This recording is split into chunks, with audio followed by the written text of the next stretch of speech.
BRS ముఖ్య నేత హరీష్ రావు దూకుడు పెంచారు. తన విమర్శలతో ప్రభుత్వాన్ని ఇరుకున పెట్టే మాజీ మంత్రి కొంతకాలంగా భూముల అంశంలోనే ప్రభుత్వాన్ని ఎక్కువగా టార్గెట్ చేస్తూ ఉన్నారు. నాదర్గుల్, కోహెడ్, పరిగి భూముల అంశాన్ని తెరపైకి తీసుకొచ్చి ప్రభుత్వంపై విమర్శలు గుప్పించారు. నాదర్గుల్లో 7,000 కోట్ల విలువైన ప్రభుత్వ భూములను మంత్రి పొంగులేటి అండతో కొందరు కబ్జా చేస్తున్నారు అని ఆరోపించారు. 3,000 కోట్ల విలువైన కోహెడ్ పండ్ల మార్కెట్ భూములను అమ్ముకోవడానికి రేవంత్ ప్రభుత్వం కుట్ర చేస్తోంది అన్నారు. ఇవాళ పరిగి నియోజకవర్గంలోని కాడ్లాపూర్ ఇండస్ట్రియల్ పార్క్ భూ బాధితుల ఆందోళనలో పాల్గొనడానికి సిద్ధమైన హరీష్ రావుని పోలీసులు అరెస్ట్ చేశారు. పరిగి భూముల్ని కాజేయాలని చూస్తున్నారు అంటూ ఈ సందర్భంగా ప్రభుత్వంపై హరీష్ రావు విమర్శలు గుప్పించారు. ఇవాళ పరిగిలో వ్యవసాయ భూములు లాక్కుంటా నా దోస్తులకో నా అనుయాయులకు కట్టబెడతా అని చెప్పి పరిగిలో రైతుల భూములు లాక్కుంటావు. ఎంతసేపు భూములే తప్ప నీ పాలన ఉందా? నీ 6 గ్యారెంటీలు ఏమైనాయి? ఆ 3 నెలలకే పిల్ల పుడతాడా అని మాట్లాడుతుండ్రు రేవంత్ రెడ్డి. అందరికీ తెలుసు లోకంలో 9 నెలలకు పిల్లలు పుడతారని. కానీ నువ్వే చెప్పినావు 100 రోజుల్లో 6 గ్యారెంటీలు అమలవుతాయి అన్నావు. అయినాయా అమలు? 6 గ్యారెంటీలు 100 రోజుల్లో చేస్తాను, 900 రోజులైంది, ఏమైంది అని ప్రతిపక్షంగా మేము అడుగుతా ఉన్నాం. అయితే హరీష్ రావు మాటలు ఎవ్వరూ నమ్మరు అంటూ కౌంటర్ ఇచ్చింది కాంగ్రెస్. బీఆర్ఎస్ నేతలు ముందుగా ఆ పార్టీ భవిష్యత్తు చూసుకోవాలి అన్నారు ఎమ్మెల్సీ అద్దంకి దయాకర్. ప్రజలు తిప్పికొట్టినా బీఆర్ఎస్ నేతలకు ఇంకా బుద్ధి రాలేదన్నారు.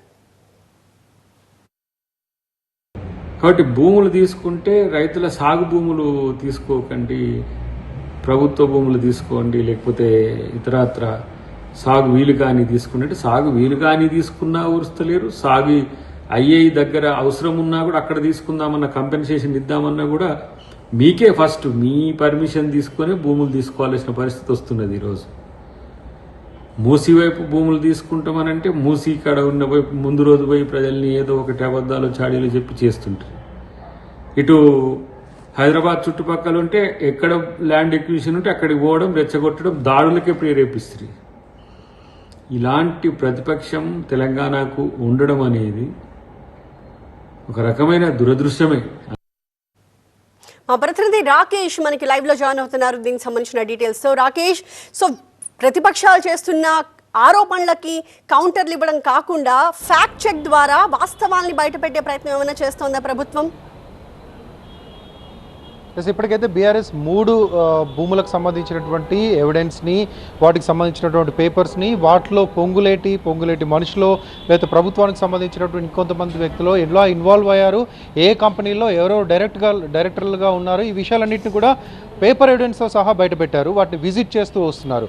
ముందుగా ఇక్కడటువంటి హైదరాబాద్ పక్కనే ఔటర్ రింగ్ రోడ్ పక్కనటువంటి క్వారీలపైన ఫోకస్ చేశారు. క్వారీలకు సంబంధించినటువంటి విషయాన్ని బయటపెట్టారు. ఆ తర్వాత వటినాగులపల్లిలో ఉన్నటువంటి 25 ఎకరాలటువంటి షా ఫ్యామిలీకి సంబంధించినటువంటి భూమిని, ఒక ప్రైవేట్ వ్యక్తుల భూమిని పొంగులేటి కొడుకు హర్ష, పొంగులేటి ఇద్దరు కలిసి కబ్జా చేయడానికి ప్రయత్నిస్తున్నారని ఒక తీవ్రమైన ఆరోపణ చేశారు. దాంతోపాటు ఆ బాధితుని, ఆ భూమి ఓనర్ ఇంటికి వాళ్ళు వెళ్ళారు. రెవెన్యూ శాఖ మంత్రిగా ఉన్నటువంటి పొంగులేటి శ్రీనివాసరెడ్డి ఆయన కొడుకు 2 సార్లు వెళ్ళాడన్న విషయాన్ని కూడా బాధితునే ప్రెస్ మీట్ పెట్టి మరీ చెప్పించారు. ఆ తర్వాత కోహిడా ఫ్రూట్ మార్కెట్కి సంబంధించి 200 ఎకరాలని ఫ్రూట్ మార్కెట్ అక్కడి నుంచి తీసివేసి ఆ 200 ఎకరాలని పండ్ల మార్కెట్ స్థలం కాకుండా ఇండస్ట్రీస్కి ఇవ్వాలని, ఆ ఇండస్ట్రీస్కి ఇచ్చి కొంత బైబ్యాక్ మనీ తీసుకోవాలని ప్లాన్ చేస్తుందంటూ నిన్న కూడా ఒక సమావేశం పెట్టి అక్కడటువంటి రైతులతో, అక్కడటువంటి బాధితులతో ఒక మీటింగ్ పెట్టి ఆ మీటింగ్లోనే నిరసన వ్యక్తం చేసింది బీఆర్ఎస్. ఇక ఈరోజు ఏకంగా పరిగికి సంబంధించినటువంటి ఇండస్ట్రియల్ పార్క్ అక్కడ కూడా పెద్ద ఎత్తున ఫోకస్ చేసింది. మాజీ మంత్రులు సబితా ఇంద్రారెడ్డి, అదేవిధంగా ఎర్రబెల్లి దయాకర్ రావు, హరీష్ రావు ముగ్గురు బయలుదేరితే ముగ్గురు కూడా పోలీసులు అడ్డుకున్నారు. వాళ్ళని అరెస్ట్ చేసి ఇంతకుముందే వదిలేయడం జరిగింది. వీటన్నిటికంటే కీలకంగా కనిపిస్తుంది నాదర్గుల్ భూములు. దాంట్లో డైరెక్ట్గా ఇన్వాల్వ్మెంట్ ఉందంటూ బీఆర్ఎస్ ఆరోపిస్తుంది. దానికి సంబంధించినటువంటి ఎవిడెన్స్ని, దానికి సంబంధించినటువంటి డాక్యుమెంట్స్ అన్నింటినీ కూడా బయటపెట్టింది. ఇప్పటికీ ఈ రోజు కూడా ప్రభుత్వ భూమి అంటూ రికార్డులో ఉంది. ప్రభుత్వ భూమి అంటూ ఇదే కాంగ్రెస్ ప్రభుత్వం తీసుకొచ్చినటువంటి భూభారతి అనే వెబ్సైట్లో ఉంది. అయినప్పటికీ ప్రభుత్వం ఎందుకు చర్య తీసుకోవట్లేదో 374 ఎకరాల్లో ఏకంగా కాంపౌండ్ వాళ్ళు నిర్మించారు. అందులోకి రైతులను ఎవరిని వెళ్ళనివ్వకుండా బౌన్సర్స్తో కొట్టి బయటకు పంపిస్తున్నారు. ఐరన్ షెడ్స్ వేశారు. కంపెనీల పేర్లు పెట్టారు. కోహినూరు, ఏక్యూ అంటూ కంపెనీల పేర్లు పెట్టారు.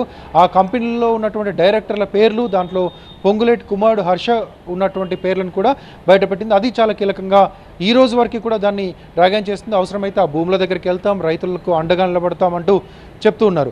ఇదే కాకుండా రాష్ట్రంలో ఎక్కడైతే రైతులు భూములు ఇవ్వను అంటున్న ప్రభుత్వం లాక్కునేటువంటి ప్రయత్నం చేసిందో, అంతకుముందు సీఎం రేవంత్ రెడ్డి సొంత నియోజకవర్గంలో కూడా ఇలాంటి వివాదమే జరిగింది. అక్కడ కూడా బాధితుల తరపున నిలబడి వాళ్ళందరినీ కూడా ముంబైకి తీసుకెళ్లి ముంబైలో ఎస్సీ/ఎస్టీ కమిషన్లో ఫిర్యాదు చేయించి ఆ పార్కు రద్దయ్యే వరకు పోరాడింది బీఆర్ఎస్. ఇలా భూముల చుట్టూ తిరుగుతుందంటూ కాంగ్రెస్ ఆరోపిస్తున్నప్పటికీ ముఖ్యమంత్రి భూమి చుట్టూ తిరుగుతున్నారు, భూ కబ్జాలకు పాల్పడుతున్నారు. కాంగ్రెస్ నేతలు పేద అమాయక రైతుల నుంచి భూములు గుంజుకుంటున్నారు, ఎక్కడైనా ఇష్యూ ల్యాండ్స్ ఉన్నా చిన్న చిన్న వివాదాలున్నా వాటినన్నింటిని కూడా తీసుకునేటువంటి ప్రయత్నం చేస్తున్నారంటూ బీఆర్ఎస్ చేస్తుంది. హరీష్ రావు నిన్న మాట్లాడినప్పుడు కూడా ఇప్పుడు చూపించింది కేవలం 2-3 మాత్రమే, ఇంకా పదుల సంఖ్యలో భూములకు సంబంధించినటువంటి స్కామ్లు ఉన్నాయి. ఏకంగా రెవెన్యూ శాఖ మంత్రి స్వయంగా భూములను ఆక్యుపై చేస్తున్నటువంటి ఎవిడెన్సెస్ ఉన్నాయి. వాటినన్నింటినీ బయట పెడతాం, ఒక్కొక్కటి ఎపిసోడ్స్గా వాళ్ళ స్కీమ్స్ అన్నింటినీ కూడా బయట పెడతాం, మిగతా క్యాబినెట్ మంత్రులకు సంబంధించినటువంటి భూ కుంభకోణాలను కూడా బయట పెడతామంటూ హరీష్ రావు చెప్తూ ఉన్నారు.